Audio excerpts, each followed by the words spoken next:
बिस्मिल्लाहिर्रहमानिर्रहीम। अस्सलाम वालेकुम। उम्मीद करता हूँ सब खैरियत होंगे। अल्लाह ताला सबको अपने ज़मान में रखे और दुनिया व आखिरत की तमाम खुशियाँ नसीब फरमाए। आज हम फिर एक नई वीडियो के साथ हाजिर हैं। आज का जो हमारा टॉपिक है वह सूरत अंजाल और ज़कात हिस्स के हवाले से एक बेहतरीन सा नुस्खा लेके आपकी खिदमत में हाजिर हुए हैं।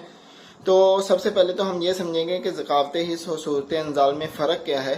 तो सूरत अंजाल उस मर्ज को कहते हैं जब मर्द हम बिस्तरी के दौरान उसे ख़ास फर्ज में दाखिल होने से पहले या दाखिल होने के फौरी बाद अंजाल का हो जाना, इसको सूरत अंजाल का मर्ज बोलते हैं। जब ये पुराना हो जाता है, अगर इसका शुरू में इलाज ना किया जाए तो ये ज़कात हिस्स वाली मर्ज में मुंतकिल हो जाता है। तो जब ये मर्ज पुराना हो जाता है तो यही कहा जाता है कि ये ज़कात हिस्स वाली मर्ज में मुंतकिल हो चुका है।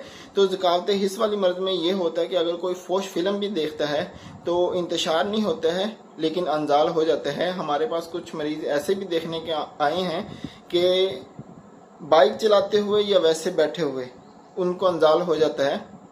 तो ये ज़कात हिस्स वाली मर्ज में शुमार होता है। तो इलाज दोनों का एक ही नुस्खे के साथ होता है। तो अपने नुस्खे की तरफ आने से पहले हमारी एक छोटी सी रिक्वेस्ट होती है कि अगर आपने हमारे चैनल सब्सक्राइब नहीं किया तो चैनल को सब्सक्राइब कर लें और बेल आइकन का जो बटन है उस पर क्लिक कर लें। उसका फायदा ये होगा कि जो हमारी नई आने वाली वीडियो है वो आप तक टाइम पर पहुंच सके। तो अपने नुस्खे की तरफ आते हैं। कमरे में बैठा हूँ, गर्मी ज़्यादा है तो इसलिए मुझे ये हो रहा है कि जल्दी जल्दी से वीडियो बनाऊं और आपके दोस्तों के हवाले करूं और आपसे इजाज़त तलब करूं। तो अपने नुस्खे की तरफ आते हैं। बस उसके बाद आपसे इजाज़त तलब करूंगा क्योंकि गर्मी बहुत ज़्यादा है। नुस्खे में जो सबसे पहली चीज़ है वो है ज़ीरा सफ़ेद है, सालम मिस्री है, सकमूनी है, तूदरी सफ़ेद है, तल मखाना है, तुख्मे सरियाला है, मूसली सफ़ेद है।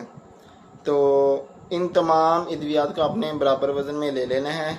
उसके बाद इसका सफ़ूफ बना लें। सफ़ूफ बनाने के बाद इसका आपने 6 माशा सुबह 6 माशा शाम तकरीबन आधा किलो दूध में पका के इसका इस्तेमाल करना है। इंशाल्लाह चंद दिनों में आपके ये जो सूरत अंजाल वाला मर्ज है ये भी बेहतरीन हो जाएगा। और इसके साथ साथ और भी कई फ़ायदे हैं।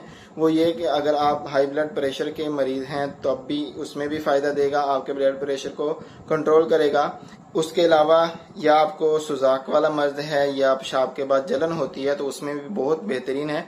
उसके अलावा एक और बहुत बेहतरीन इसका फ़ायदा है वो ये कि वो औरतें जिनका दूध कम आ रहा है, जो बच्चे को पिलाने में मुश्किल पेश आ रही है, तो वो भी अगर इसको इस्तेमाल करेंगे तो उनके दूध में इजाफा होगा। तो बस यही थी हमारी आज की छोटी सी वीडियो। अच्छी लगी हो तो लाइक शेयर ज़रूर करिएगा और कमेंट करके बताइएगा कि आज की वीडियो हमारी कैसी लगी। और अपने भाई को अपनी खुसूसी दुआओं में याद रखिएगा।